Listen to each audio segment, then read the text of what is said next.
spot we have the bald spots. This photo is crazy, so crazy that it just had to be in first. What are the odds of 5 men with the same bald spot all sitting on the same bus in a seat that is one after the other? How? Something happened in the Matrix that day, clearly, and it created this blip. This is honestly magical to look at. Seeing this just brought the biggest smile to my face and put me in a state of wonder about the mysteries of the world that are yet to be discovered. I hope it did the same for you. Kicking off the list at number 10, the Hoover Dam coincidence. We'll kick this list off on a grim note because why not? The Hoover Dam, okay, this massive accomplishment. Its first victim, sadly, was a man named J.G. Tierney. It was December 20th, 1922, and the official death toll from industrial accidents during the construction of the dam from 1921 to 1935 was sadly around the 200 number. It was a lot of deaths. It was pretty sad. The earliest and latest victims of the construction were both father and son.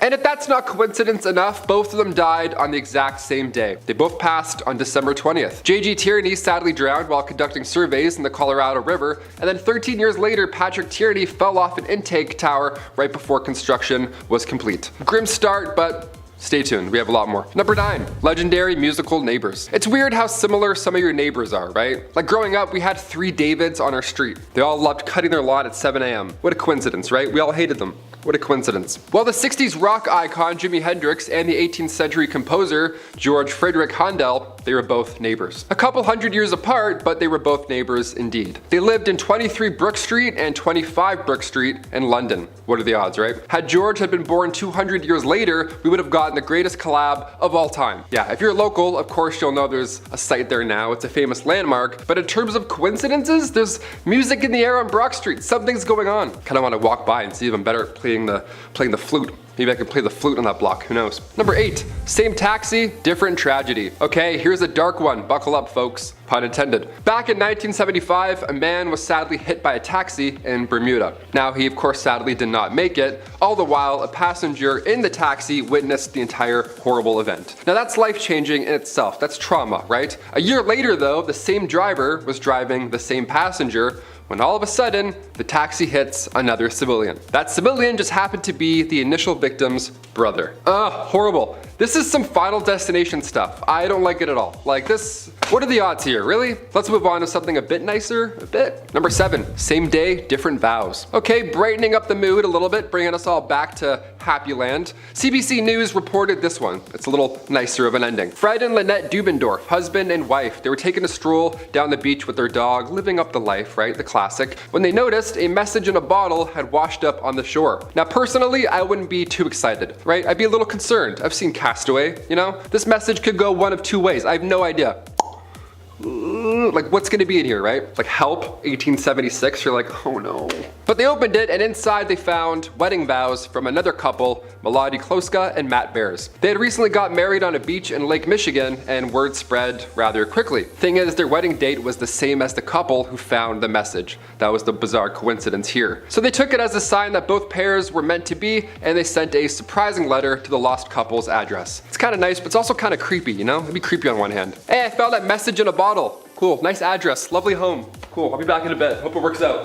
Who puts their address on a message? That's just asking for disaster. Number 6, $1 marriage. The story of Esther and Paul Gratchen. Okay, this one goes out to all the single folks out there, okay? Keep hanging on. Love's coming, it's out there. See, Paul had decided on asking Esther to marry him, and around the same time, he caught himself about to spend a $1 bill on a sandwich. But the dollar bill randomly had the name Esther on it. Okay, so he framed it. Obviously, this was a bizarre coincidence, and Paul recognized this. And when he showed Esther later, she was speechless, right? She loved it, but she didn't tell Paul her side of the story until after they tied the knot. See, much earlier, when Esther and a group of friends were all going through a breakup, they wrote their names on a dollar bill and said, whoever brings this bill back to them, they'll marry that man. Now Esther didn't tell Paul the full story until after they got married because, well, she was worried this coincidence would have scared him away. Yeah, more than fair. Hey, I have a dollar bill and it's your name on it, so we have to get married now. So you're like, what? Bye. Number 5, Civil War coincidence. There's another war coincidence in this list, but I saved that for number 1 because it's too good. But this one here is also Pretty insane. The Civil War began in 1861 with the first Battle of Bull Run. The Bull Run is a stream that passes through the farm of a 46-year-old Wilmer McLean. Passes through his farm, right? The Bull Run is a stream that passes through the farm of a 46-year-old Wilmer McLean. This property was in Virginia. Now, of course, once the dust settled, the property was destroyed, so McLean left his home with his wife, and for nearly 4 years, the pair were considered safe while the war was otherwise changing history. Then in 1865, the war came to a close when Robert E. Lee surrendered to Ulysses S. Grant at the Appomattox Courthouse, which at the time was literally steps away from McLean's new property. Yeah, he saw the beginning and the end of the Civil War by accident. He saw it front row too. What are the odds? Number 4, George D. Bryson. Back in the 50s, this story was spread all over Kentucky. Back in the 50s in Louisville, a man named George D. Bryson was checking into a hotel room. Now he walked up and asked if there was any mail for him, which on one hand is an excellent bit. I'm gonna do that next time I go to a hotel for sure. Hey, got any mail? Classic, because you're just visiting them one time. There's no way there's gonna be mail. That's the joke, right? Except this time there was. This time the hotel manager said yes, and there was in fact mail from the previous occupant of the room, who had also had the same name, George D. Bryson. Yeah, what are the odds, right? I remember one time I met another McWaters, and he was not related to me, and he also was not thrilled that we had the same name at all. It was the most bizarre thing. I was like, hey, can we talk about this? He's like, yeah, cool. I'm like, are you my brother? I don't want you to be anymore. Get out of here. Then I got Kyle, and I was like, you know what? Change your name. Now you're my new brother. Replace this guy. Number 3, Yanni and Laurel. Before we wrap up this curious list, we have to throw a fun recent one in as well. Remember this Yanni Laurel thing back in 2018? I only heard Yanni for like 2 weeks straight. I heard Yanni. That's it. For 2 weeks, guaranteed. I was determined that it was Yanni, okay? And then one day I listened and it was Laurel, and then I couldn't go back. It was just Laurel all of a sudden. Like it immediately just changed. It was a completely different word. I felt sick. I was like, is this real life? How is this happening? This got everybody talking. What is this phenomenon that happens? Same with the dress mishap. What is going on? Well, many believe these viral illusions are proof that we're living in a simulation. Yeah, these arguments, the dress is blue, no it's white, these situations prove that we perceive reality in our own individual way. Everybody is living an individual perceived reality, so sometimes it doesn't always align. Sometimes we hear what we want to hear. Sometimes we hear Yanni, and then sometimes we hear Laurel, and it's completely different for some reason. I can't go back now, it's the worst. God, I hated this so much. The dress was back in 2015, then Yanni Laurel was 2018. I don't know, we're due for another glitch in the matrix any day now. I come back next week, I have a different first name all of a sudden, you're like, what? Number 2, Miss Unsinkable. It's one thing to narrowly miss a natural disaster or a massive accident, but to not miss a tragedy 3 times in a row, that sounds like a curse if you ask me. That's for sure a curse. Violet Jessup, this brave soul, survived 3 major ship disasters in history. She was born in 1887 in Argentina, and Jessup contracted tuberculosis at a young age and wasn't expected to live longer than a few months. She beat those odds and lived a healthy, relatively long life, which is shocking considering what I'm about to tell you. Violet, first of all, had a hard time getting hired as a stewardess on a ship because her youth and good looks were feared to distract crew and passengers. Yeah, you're too good looking to work on our ship. Welcome to the 1900s, I guess. Eventually, she got hired in 1910 to work aboard the HMS Olympic. Now, a year later, the Olympic collided with HMS Hawk, and the ship barely made it to shore. It was a tragedy. It was a huge disaster. Violet then served as a nurse aboard the Britannic right before World War I. The ship then collided with a German mine, and Violet jumped overboard and somehow survived with a fractured skull in the water and swam to safety. Afterwards, Violet worked on the Titanic, and on April 14th, 1912, she escaped another disaster on lifeboat 16. I mean, like, the odds that you survive 3 times in a row is one thing, but to experience 3 of those in a row? Huh.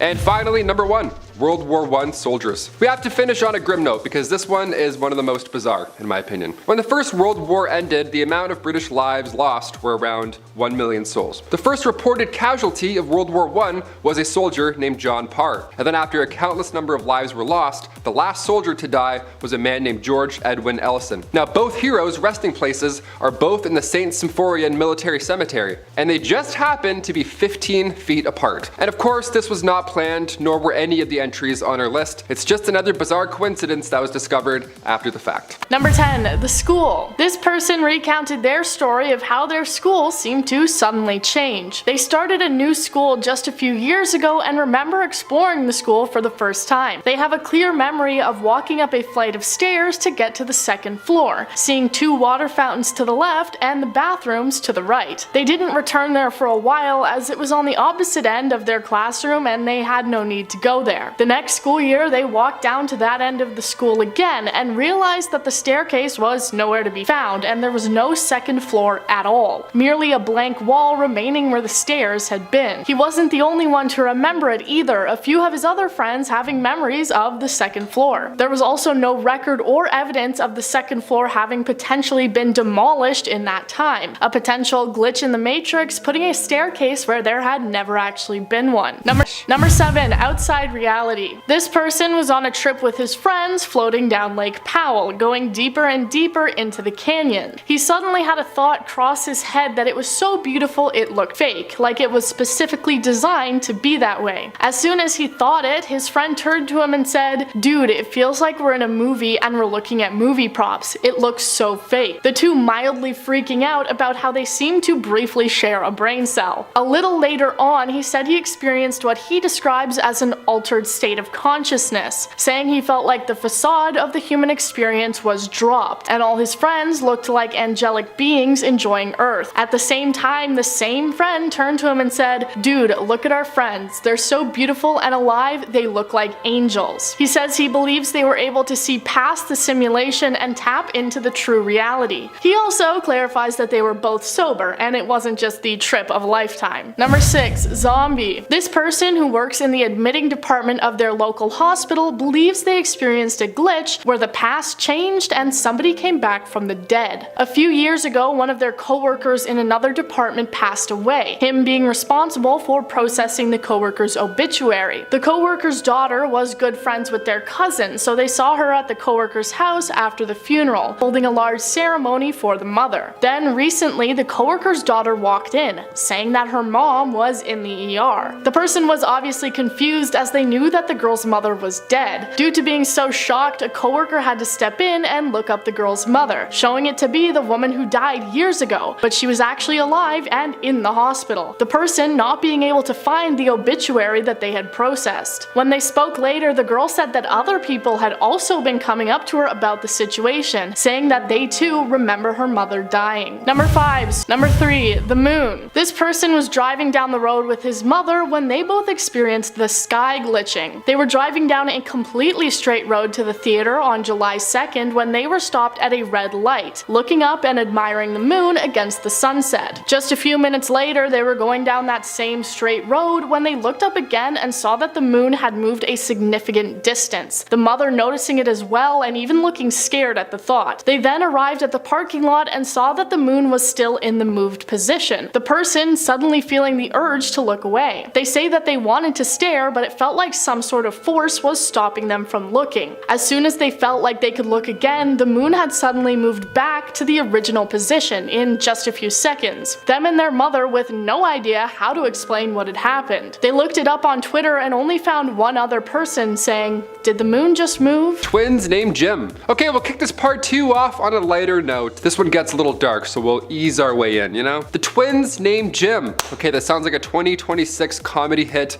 already. Back in 1979, a set of twins were reunited when they were 39 years old at the time. This was of course a big moment in their lives. For 37 years, they barely knew of each other's existence. Then when they finally met, the long-lost twins had more in common than they could have ever thought. For starters, both had been named Jim. I spoiled that in the fun title earlier, but their adoptive parents both named the lads Jim. That's insane. Jim? Like of all names, really? And both Jims just happened to love math and carpentry. Both also had jobs and security, and both also had ex-wives named Linda. And they both since married a woman named Betty. This isn't like, what? Imagine meeting another you, and he's like, "Oh yeah, I also love knitting and Autobots. What are the odds?" No, that's too eerie. You're an alien clone. Something's afoot here. Get out of here. Not just meeting a long-lost twin at 40. No way. Number 9, Stephen Hawking's. Time is relative and fascinating and all that confusing stuff. There's so many components of our universe that we still don't even understand. James Webb is out here making people turn to atheists all of a sudden. The universe is bigger than we all think, yet somehow it still gives us these once-in-a-lifetime coincidences. Or as I say, coincidence. Stephen Hawking's death occurred on Einstein's 139th birthday, which is also Galileo's 300th death day, and also Pi Day. This was March 14th. My dad has the same birthday as Daniel Radcliffe, and they're both wizards, so I don't know. Just saying. These birthday coincidences are getting out of hand. Coincidences. There it is, he's got it. Number 8, atomic survivor. On August 6th and 9th, 1945, the United States detonated 2 nuclear explosives over the Japanese cities of Hiroshima and Nagasaki. This, of course, was devastating. The results in this reaction, the blast and the radiation they both caused, took the lives of nearly 90,000 people. It was horrible. But in 2009, the Japanese government confirms that there was at least one man who was in each city on both days of the reactions, and he lived to tell the tale. On August 6th, Satomu Yamaguchi was in Hiroshima on a business trip. As I was walking alone, I heard the sound of a plane. Just one, he told a British newspaper. I looked up into the sky and I saw the B-29 and it dropped 2 parachutes. I was looking up into the sky at them and suddenly it was like a flash of magnesium, a great flash in the sky, and I was blown over just like that. And by August 9th, he had returned home to Nagasaki only to experience the trauma for a second time. Despite the double radiation exposure, Yamaguchi lived to be 93 years old, which is incredible. He sadly passed away from stomach cancer. Number 7, Julianne Kopka. Miss Julianne has a 2-for-1 when it comes to survival stories. I had to include it. Her story starts out on Christmas Eve, a lovely day, 1971, when she was just a teenager and she was on Lanza Flight 508. Now the plane was struck by lightning, which is an actual nightmare situation that I didn't know could happen, and this led to the plane starting to disintegrate midair. It was all bad. In what felt like the blink of an eye for Julianne, she found herself still strapped to her seat 2 miles above the Peruvian rainforest. She was injured, of course, full of bruises, a broken collarbone, but she was alive after she landed. And in fact, she was the only person who had been on the flight that was still alive. Just fell out of a plane and lived to tell. That is crazy. That is bad insane. But it's like you're out of the fire into the frying pan at this point, right? Now you're in the wilderness all alone with no food, just, a little bit of candy, if anything, from the plane. Julianne had found a small stream which she began to wade in downstream. She traveled along it, and the insects in the jungle were eating her alive, and sorry, this next part is gross, but maggots had infected her arm. It was like bad, worse, even worse. Now we're flowing down a river and maggots are eating me. This is incredible. Julianne ended up coming across a sort of encampment where she found a few supplies, and she was so smart and was able to give herself a little bit of first aid, which included pouring gasoline on the infected arm, which then led to all the, disgusting bugs and maggots leaving it. Because they're like, hey, I'm not a fan of gasoline. Lunch is over. See you later. And then just a few hours later, a few lumber workers found her, and they gave her more first aid treatment and took her to an area that was more populated, where she was then airlifted for medical treatment. Now, in 2000, her story was told through the documentary titled Wings of Hope, which was directed by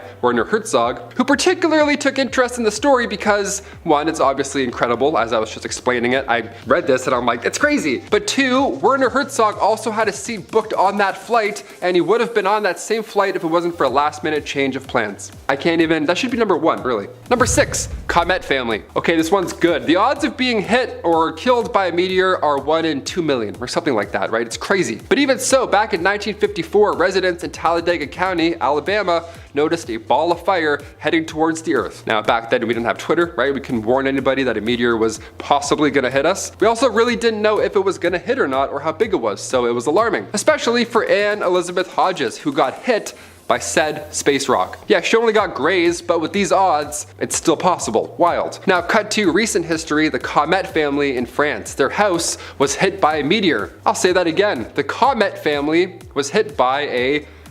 You get it, there we go. As somebody with the last name McWaters, I'm a little worried that I might drown now. I don't know. Last names seem to be a little bit of a tip-off, it seems. And number 5, World Cup. An episode from The Simpsons back in 1997 called The Cartridge Family shows Mexico and Portugal going head-to-head in football. Like soccer football, not like, football. You get it. Springfield residents are told to go see this match to determine which nation is the greatest on Earth, Mexico or Portugal. So when the 2018 World Cup then rolled around much later, pun intended, fans were excited that this was now coming true, but at the same time had a laugh determining that Ronaldo must have missed that penalty intentionally so that the prediction would come true. That's like the theory now, that Ronaldo missed to make The Simpsons correct. A lot of theories for that one, it's always fun. But recently it's been announced that Qatar will host a tournament in November and December 2022 rather than usual June-July dates. Another World Cup, another chance for The Simpsons to add another prediction to their already impressive list. That's a creepy show. I have another Simpsons one coming up, but we'll see.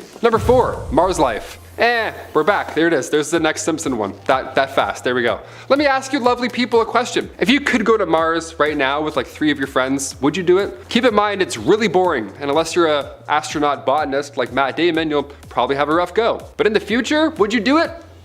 I would. I'd go. I'd go with like one person, you know? 4's too many, that's too much. Going to Mars might be as simple as going to the mall. Apparently, The Simpsons have an episode where they show a family visit to the big red planet come 2051. But honestly, I feel like we're gonna get there a lot sooner. SpaceX is already planning to send people out there. It's a quick, 9-month trip, so make sure your phone's charged. But it's actually more beneficial for the team to travel during these peak times in the 2030s and in the 2050s. Because during these years, trips to the planet will be shorter and they'll coincide with periods of the solar maximum. So while this one may or may not come true in 2022, well, let me tell you, it's right around the corner. Or maybe in 2050.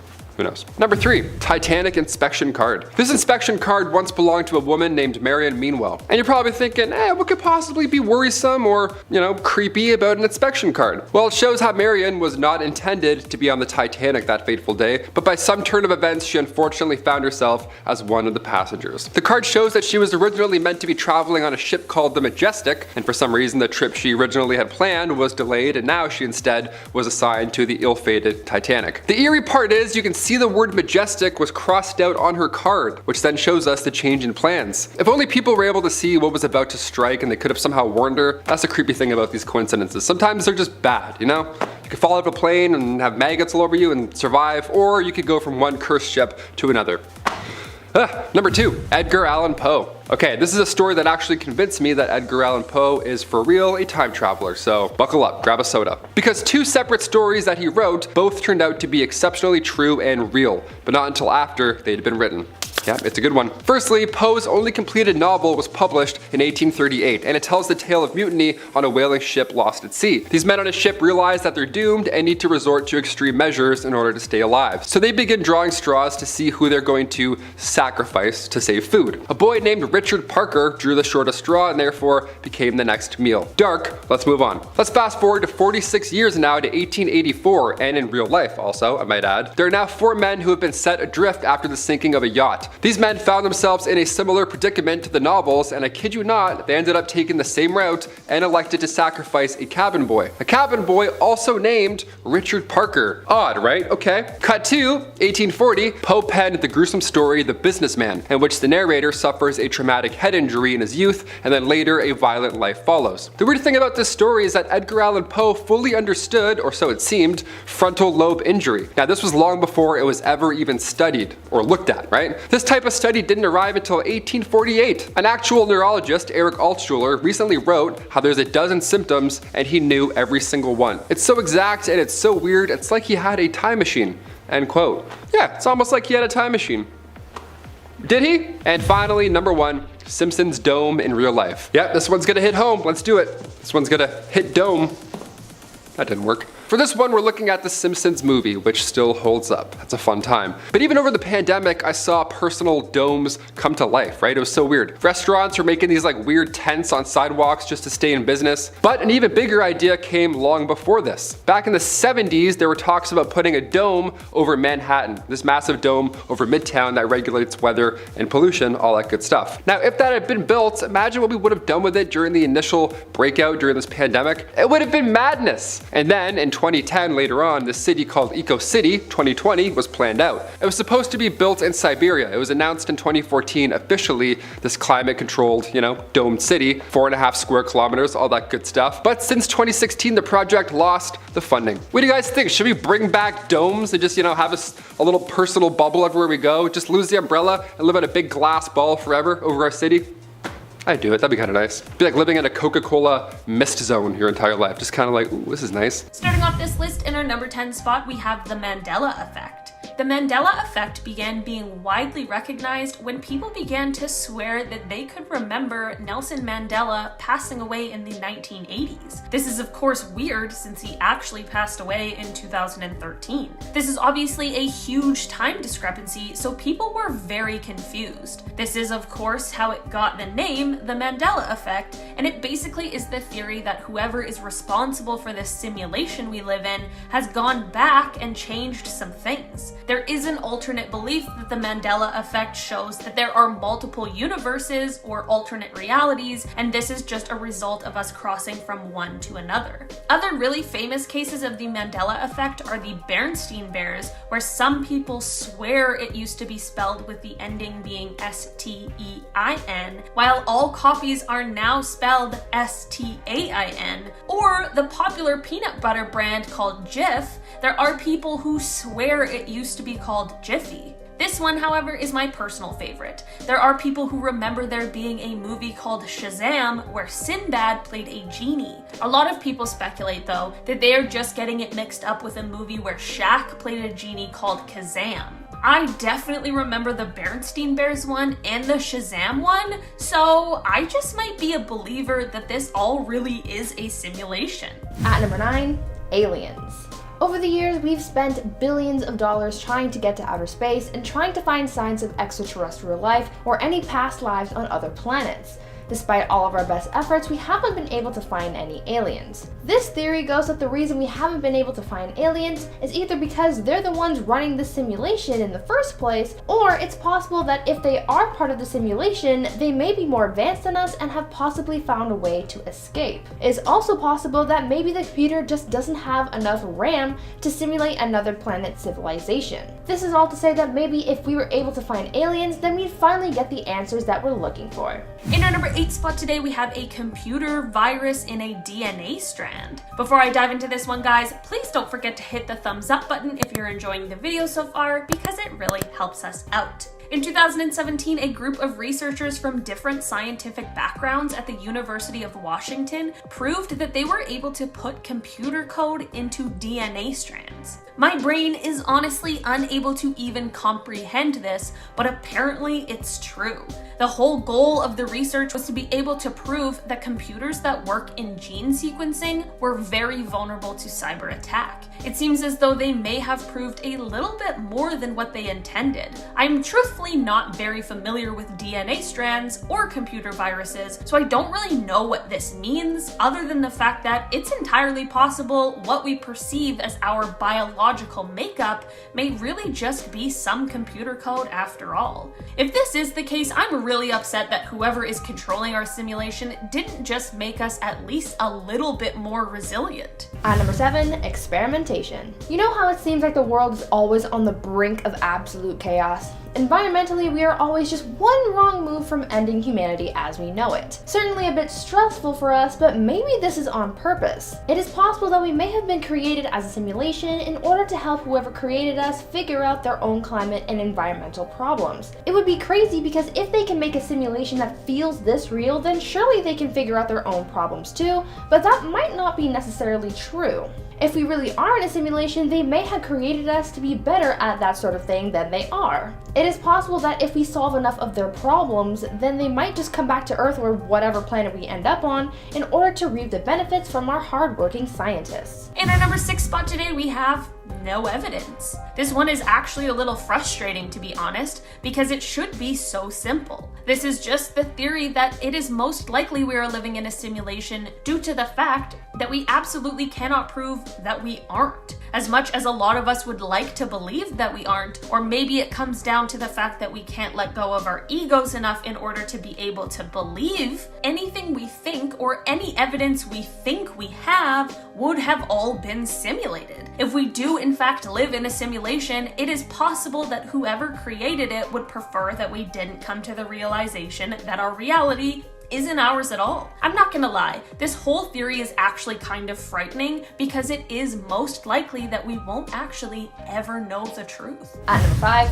it's all a joke. Sometimes things just happen in our world that are just weird. Who could have predicted that Donald Trump would become president? Or the time that the Patriots were down 28-3 in the Super Bowl and came back to win the whole game? Or that weird Oscars envelope mix-up that was just really awkward. Anyway, this is all to say that weird things happen in our world all the time. Some things that no one quite saw coming and quite honestly seem kind of strange. This theory goes that whoever made our simulation may just want to have a little bit of fun. Or maybe our simulation is malfunctioning and they're trying to get us back on track. Either way, this could be an explanation for those weird things that just seem to happen. In our number 4 spot today, we have the Goldilocks zone. You know how we are located in such a great spot in our solar system? Just far enough from the sun that we don't absolutely burn up, but close enough that the sun helps sustain our life. This is what is commonly referred to as the Goldilocks zone, since it is just right. This lends well into the idea that we live in a simulation because of the fact that whoever created us most likely wants us to be able to survive, so of course they would place us in the most ideal location for life. I would definitely like to ask them why they made the sun so harmful as well, because that seems like an oversight, but I am willing to look past it for now, considering there isn't anything I can do to change that. At number 3, math is a lie. You know how we have rules, like the laws of physics, or just the scientific and mathematical rules that our world just seems to follow that we had to figure out? Well, some people believe that those laws are proof of us living in a simulation. If we lived in a video game, at some point we would also discover that there are rigid rules that cannot be broken no matter how hard you tried, almost like it is mathematical or scientific. So something like the speed of light, which is the fastest rate a particle can travel in our world, might just be the time it takes to transmit information in our simulation. All of the rules we think we've figured out might just be more proof that we do indeed live in a simulation.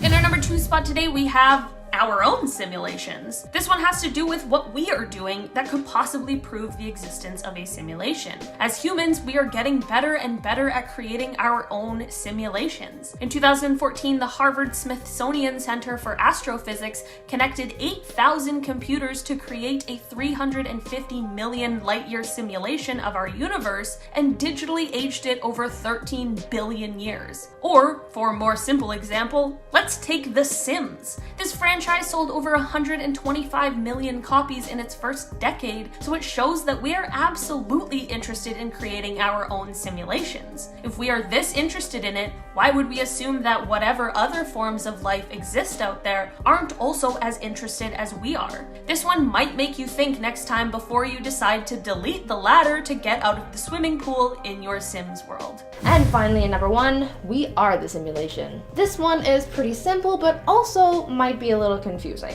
We all live in our own reality and no two are the same. Whatever we perceive in the world is slightly simulated by our own brains. What I mean by this is that we use our past and our memories to process information that we are currently receiving, whether we do it consciously or not. Who is to say that anything we see looks the same to anyone else, or anything we taste tastes the same to anyone else? We all live in our own little world, and that in itself might be proof that we are in a simulation. There is no true reality that we share 100%. It is all based on the individual. At number 10, we have the Fermi paradox. This theory has some holes, but it is still very interesting, so it was a perfect way to start out this list. We live in a universe that spans an unfathomable distance and has so many planets in them, you couldn't count them even if you were really good at counting. So, some of them are much older than ours, so that means that their life would be way more advanced. So why on earth have we never heard of any of these aliens? Why have they not come out of the stars to see us? Well, this could be because we have a government that is hiding them from us, or it could be because we are in a simulated world and there's no benefit to simulating life on other planets. That could mean that the processing power and whatever we're hooked up to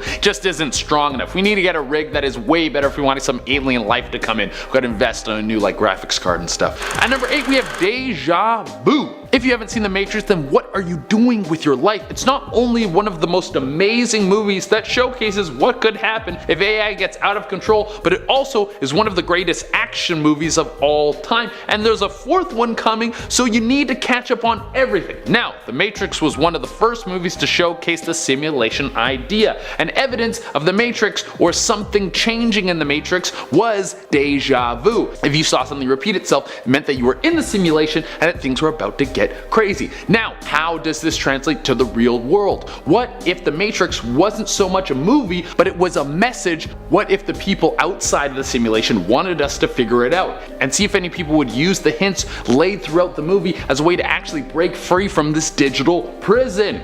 There could be clues throughout that movie that showcase all the signs of us being in a world of ones and zeros. Either that, I'm starting to look like Charlie from It Was Always Sunny with the strings and paper, and I'm like, eh. At number 7, we have simulation loop. We are already starting to see what is called a simulation loop. We live in a simulated society. Many things we create are larger versions of smaller things. Planes are simulations of birds. Tanks are simulations of beetles. As we create what we think is better versions of what already exists. Now we could be getting close to a loop of creating a world which is more interesting than our own. Virtual reality has started to take the world by storm, and in it we will build worlds that are far more superior to our own. Worlds where people can fly, everyone is rich, you don't get sick, and everyone can res their buddy because they got the ray gun. Now, some people theorize that we have done this before and we are currently living in a previously created simulation, and we might be headed into another loop in the near future and go into a simulation again. So it's like simulation on simulation. Inception. In simulation. No, I'm not gonna work on that. I made that word up. I'm sorry. At number 5, we have Elon Musk said so. Come on, you can't argue with this dude. He's one of the smartest, richest people around. If anyone knew we were in a simulation, it would be this guy. He probably sees The Matrix all the time. He just doesn't want to freak us out by letting us know that there is a 100% chance we are in a simulation, by letting us know that there's a 100% chance we are in a simulation. Also, if anyone was on the up and up on whether or not we are in a simulation, it would be billionaires. Not because they paid someone to figure it out, but because they clearly have cracked some sort of code and know how the world works and are doing something we don't understand. If you had that kind of knowledge, you would be able to get ahead in the game. But Elon has made the theory of a simulation world so popular, so is he our digital messiah, or is he just a little bit crazy and has a lot of money? At number 4, we have That's Why We Have Ghosts. Now this seems like I'm trying to explain a myth with a crazy explanation, but that is why you guys come here. We want to get a little crazy with our theories because that is way more fun. Just walking around in our own reality, we don't want to do that, jeez. But what if ghosts and hauntings have nothing to do with ghosts, but they are glitchy parts of our own reality? Like a haunted house is just basically Fallout 76. Ghosts are floating around doing the T-pose, freaking everyone out. Demons, werewolves, all that sort of spooky stuff that we've always heard about, myths, monsters, and creatures that could all kill us, that's just DLC that the public didn't like and then they just patched it out. And number 3, we have creative purpose theory. Why do we exist? Some people think it's to serve God, other people think it's just to have fun, other people think there is no purpose at all, that we just live and die to get farted out into the earth and never heard from again. But what if we had a much greater purpose? To create, to make something so smart and so interesting we couldn't bear to compete with it. As we get closer and closer to making AI,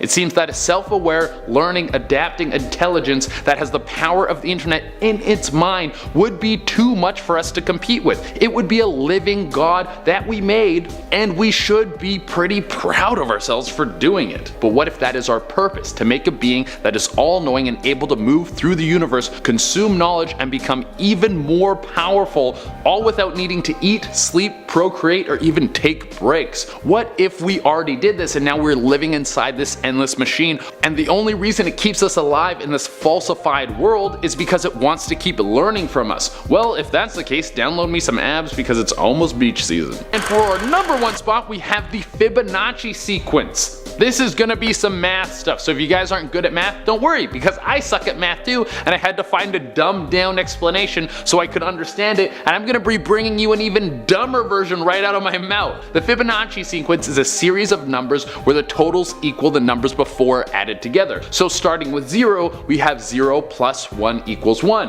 1 plus 2 equals 3, 2 plus 3 equals 5, 3 plus 5 equals 8, and so on and so forth, with the sequence looking like 0, 1, 1, 2, 2, 3, 5, 8, 13, 21, 34, 55, 89, 144, and it goes on like that forever. Now, what does this have to do with simulation? Well, this sequence shows up in a lot of math and also a lot of nature. Many plants and other natural forming things have perfect Fibonacci sequences inside of them, almost like they were programmed from a computer. This could just be the most efficient way to make life, and cells are living math, or could we all be in an auto-create version of life and that's how the world is built in a computer and it's just like boop, they hit a button and it makes everything.